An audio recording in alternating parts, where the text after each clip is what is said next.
Hola, somos el equipo 3 y el día de hoy les hablaremos sobre las cremas tópicas enfocado en la tecnología farmacéutica. Comenzaremos definiendo qué es una crema. Las cremas son pomadas en forma de emulsiones tipo aceite en agua o agua en aceite, de aspecto líquido viscoso o semisólido y de consistencia blanda. Seguidamente hablaremos de los componentes de las cremas. Las cremas son generalmente una mezcla de agua, grasas que puede incluir aceites o cera, y un emulsionante para mantener la mezcla homogénea. A su vez, algunas cremas tienen componentes adicionales que pueden incluir desde vitaminas hasta ácido hialurónico, esto en el caso de las cremas cosméticas, mientras que los principios activos estarían presentes en las cremas farmacológicas. Los componentes básicos de las cremas son el agua, que es el componente principal y el responsable de hidratar y disolver otros ingredientes, mientras que las grasas o aceites proporcionan lubricación y ayudan a retener la humedad. En el caso de los emulsionantes, permiten que el agua y las grasas se mezclen y permanezcan uniformes.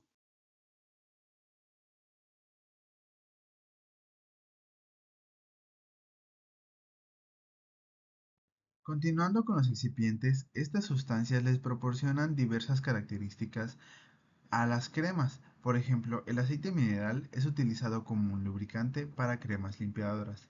El propilparabeno es utilizado como un conservador para formulaciones farmacéuticas. El alcohol cetílico es utilizado como un emoliente al igual que la glicerina. Sin embargo, también es emulsificante y absorbente de agua. La glicerina es humectante al igual que el sorbitol, pero el sorbitol también es emulsionante y emulgente. Por último tenemos al Carbopol 940 que es emulsionante, estabilizador, agente suspensor y le proporciona una característica aglutinante a las cremas. Anteriormente hablamos de los tipos de cremas, pero ¿a qué nos referimos con crema tipo aceite en agua o agua en aceite? Bueno, cuando hablamos de crema aceite en agua nos referimos a una emulsión donde pequeñas gotas de aceite están dispersas en una fase continua de agua, lo que quiere decir que el agua es el componente mayoritario. Como características generales de este tipo de cremas tenemos que cuentan con una textura ligera o fácil de aplicar, la sensación es no grasa, la apariencia es más fluida o acuosa, es ideal para pieles grasas y es mucho más común en cosméticos, lociones o productos hidratantes diarios. Por otro lado, tenemos las cremas agua en aceite. Estas son emulsiones donde pequeñas gotas de agua están dispersas en una fase continua de aceite, lo que quiere decir que el aceite es el componente mayoritario. Como características generales de este tipo de cremas tenemos que la textura es mucho más espesa o más densa, la sensación es grasosa, por lo tanto más hidratante y más recomendable para pieles secas. Es común en cremas protectoras, hidratantes intensivas y productos para piel seca. Ventajas de las cremas tópicas. Como primer punto mencionaremos la aplicación directa y localizada, ya que permiten tratar áreas específicas de la piel, logrando concentraciones elevadas del principio activo en la zona afectada. Aunado a esto, va a haber un menor riesgo de efectos sistémicos, ya que al no ser ingeridas, las cremas tópicas suelen tener menos efectos secundarios sistémicos. El tercer punto está la aplicación y la buena adherencia, ya que su formato facilita la aplicación, lo que mejora la adherencia al tratamiento. Por último, pero no menos importante, está la versatilidad en las formulaciones, ya que existen diversas formulaciones como cremas hidratantes, antiinflamatorias o antibacterianas. Las desventajas de estas formulaciones. Como primer punto está la posibilidad de irritación o alergias, ya que algunos componentes pueden causar reacciones adversas como enrojecimiento, picazón o dermatitis de contacto, especialmente en las pieles sensibles. Como segundo punto está la obstrucción de poros, ya que ciertas cremas pueden ser comedogénicas, favoreciendo la aparición de acné o de puntos negros. Luego tendremos el tiempo de absorción, y es que algunas formulaciones pueden tardar en absorberse por completo. Y también el riesgo de efectos secundarios por un uso prolongado, como por ejemplo con los corticosteroides tópicos que pueden provocar efectos adversos como el adelgazamiento de la piel. Por otra parte, para la preparación o fabricación de emulsiones consistentes existen diferentes métodos como los que podemos ver en la pantalla. Más adelante veremos a detalle dos de ellos. Pero antes debemos conocer el paso fundamental que se debe llevar a cabo independientemente del método que vayamos a usar. La preparación de fases, tanto la fase oleosa como la acuosa, son un paso esencial en el proceso de fabricación de cremas. Previo a la emulsificación, se realiza la preparación de las fases por separado. Para la fase oleosa se precalientan los ingredientes grasos y sólidos en un reactor. Después se fundirán con una agitación controlada. Hay que evitar los puntos calientes y el sobrecalentamiento.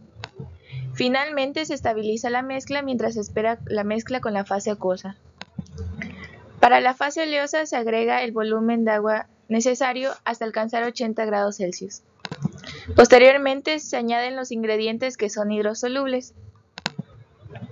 Se agitará lentamente para evitar grumos. Y finalmente se estabilizará la temperatura. El continuo simple es el más sencillo, ya que consiste en la mezcla directa de las dos fases. Una vez listas las dos fases, acuosa y oleosa, estas se añaden de forma continua a un sistema de mezcla o como un mezclador estático o dinámico. Ahí ocurre la emulsificación, es decir, la fase acuosa se dispersa dentro de la oleosa o viceversa, formando la crema. Al mismo tiempo se lleva a cabo la homogenización, y si se desea se pueden usar equipos más especializados como homogeneizadores de alta presión, mezcladores ultrasónicos o dispositivos rotor estator. Después sigue el enfriamiento. La emulsión se enfriará de manera gradual para evitar la separación de fases, y esto puede ocurrir en intercambiadores de calor, tubulares o de placas, o en tanques con camisa de enfriamiento como vemos aquí. Durante o después del enfriamiento se puede ir añadiendo sustancias termosensibles como fragancias, colorantes o principios activos, y se hace uso de tanques de mezcla auxiliares, tolvas de adición o sistemas de recirculación con entrada lateral al mezclador principal. Como paso opcional, se eliminan las burbujas de aire que estén presentes en la emulsión y que puedan afectar la textura, viscosidad o estabilidad de la crema. Comúnmente se usan desaeradores al vacío con agitación lenta o sistemas de vacío conectados a un tanque de mezcla final. Por último, se lleva a cabo el envasado. El método indirecto por inversión de fases es un método más complicado. En él se inicia con una emulsión de tipo agua en aceite que se invertirá a aceite en agua o viceversa. Es un método ideal para cremas de tipo aceite en agua y productos de alta viscosidad. El método favorece la estabilidad y homogeneidad. Sin embargo, se ocupan equipos específicos como emulsificadores y mezcladores de alto cizallamiento, y su tiempo de producción es prolongado. Un ejemplo es el mezclador a contrarrotación de la marca Inoxpa. Es ideal para crear cremas, dendríficos, geles y protectores solares. Anteriormente listas las dos fases, el método comienza dosificando en la caldera de mezcla la fase acuosa anteriormente tratada a 80 grados. En este punto es la fase externa. Se eliminan burbujas y se mezcla para reducir el tamaño de gota. Posteriormente continúa la adición de la fase oleosa gradualmente, obteniendo así una mezcla aceite en agua, en la cual la fase oleosa queda como la fase interna. Se mezclan y este paso da pie a la inversión progresiva de fases. Cuando se completa el traspase de la fase oleosa y se termina de mezclar, se obtiene una mezcla agua en aceite, siendo en este punto la fase oleosa la fase externa. Una vez ya lista la emulsión, se enfría controladamente. A los 50 grados se les añade activos termoestables como colorantes y aromas. A los 30 grados Celsius los principios activos. Se mezcla para homogeneizar.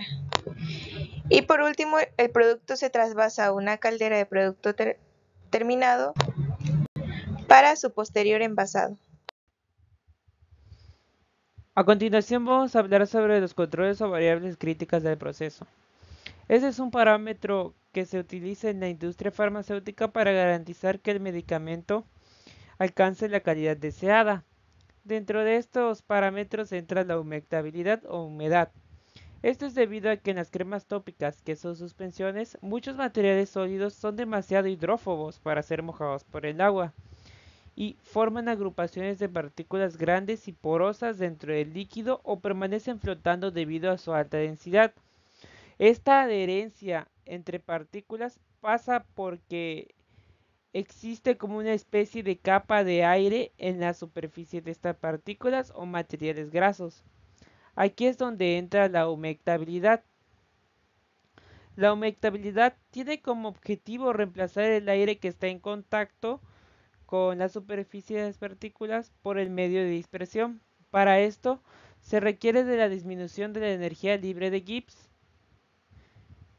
y Esto hará que el sistema sea más estable.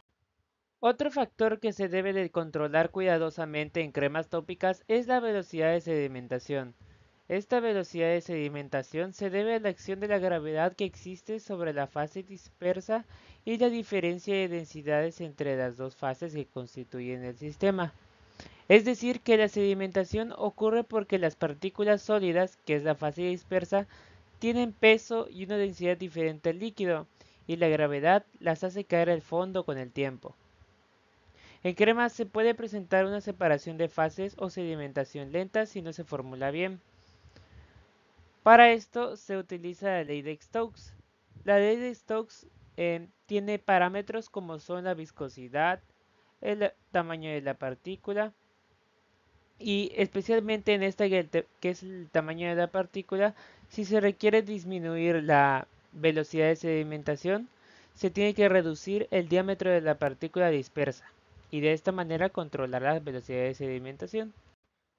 A continuación, vamos a hablar de otro parámetro, el cual es el crecimiento cristalino. El crecimiento cristalino, también conocido como maduración de Oswald, surge debido a la formación de cristales. Primero que nada vamos a entender que en una suspensión como en las cremas tópicas se pueden encontrar partículas ya sea grandes, medianas y pequeñas. Cuando desciende la temperatura de estos principios activos disueltos en esta crema, estos se van a cristalizar y se van a unir a la superficie de otras partículas de mayor tamaño que hay en la suspensión. Así, las partículas más grandes aumentan de tamaño. Este fenómeno se puede apreciar en fármacos poco solubles y se resuelve añadiendo ya sea polímeros o agentes surfactantes. Las pruebas de control de calidad para una crema tópica son esenciales para así poder asegurar que el producto obtenido sea seguro, eficaz y estable. Estas se dividen en 4 tipos principalmente, que son organolépticas, microbiológicas, físicas y químicas y pruebas de estabilidad. Comenzando con las pruebas organolépticas, estas se basan prácticamente en las características del producto que percibimos a través de los sentidos, como por ejemplo la vista, el olfato y el tacto, permitiendo indicar, por ejemplo, el color de una crema, el olor, el aspecto de la crema y también la textura o consistencia. Estos son parámetros importantes para la aceptación del producto por parte del mercado y también pueden indicar el estado de la crema. Continuando con algunas pruebas físicas y químicas, tenemos el pH, que es especialmente importante para emulsiones con aditivos que producen acidificación y para la compatibilidad con la piel, la densidad para el control de uniformidad de fabricación y monitoreo del crecimiento bacteriano, la viscosidad para que el producto se mantenga en el lugar de aplicación por el tiempo necesario, para la aceptación por parte del cliente, etc. Se espera que una emulsión tenga propiedades tixotrópicas en general. Está también la fuerza de extrusión, que consiste en determinar la fuerza que se debe aplicar sobre un tubo para que la emulsión salga de este, y el tamaño de partícula, un parámetro muy importante para la liberación del principio activo, la apariencia, calidad sensorial y la estabilidad física de la formulación. Después tenemos las pruebas microbiológicas, que realmente pues son pruebas importantes en cualquier tipo de industria. En estas pruebas se puede confirmar o descartar la presencia de microorganismos como Pseudomonas aeruginosa, E. coli, Staphylococcus aureus, hongos y levaduras o microorganismos aerobios mesófilos en general. Para llevar a cabo estas pruebas se inocula crema tópica en caldo selectivo y se incuba para luego sembrarlo en medios selectivos como el agar ADS, AMS, McConkey o cetrimida, dependiendo del microorganismo que se busque. Se incuban los agares por el tiempo y temperatura indicada y se analizan las morfologías macroscópicas, microscópicas y características metabólicas para identificar el microorganismo o confirmar su ausencia. Según la FEUM, las cremas tópicas deben estar libres de Staphylococcus aureus y Pseudomonas aeruginosa. No deben haber más de 100 unidades formadoras de colonias de organismos mesófilos aerobios y tampoco más de 10 UFC de hongos filamentosos y levaduras. Terminamos con las pruebas de estabilidad. En estas pruebas entran también las físicas y químicas anteriormente mencionadas. Aparte de estas están los estudios de estabilidad acelerada, que constan en el almacenamiento de las emulsiones por distintos periodos de tiempo y a temperaturas mayores a las habituales. Es importante la selección de temperaturas, ya que una emulsión debe estar estable a 40 a 50 grados Celsius por mucho tiempo. Sin embargo, no toleran temperaturas mayores a los 55 grados ni siquiera por pocas horas. También están los estudios cíclicos, en los que la emulsión, en este caso la crema tópica, se somete a ciclos en los que la temperatura va a variar desde los 4 a los 45 grados Celsius. Hay también otros casos donde se incluyen ciclos con temperaturas que van desde los menos 20 grados a más de 25 grados Celsius. Con este tipo de estudios se obtiene una mejor información sobre la estabilidad de la crema. Eso sería todo. Muchas gracias.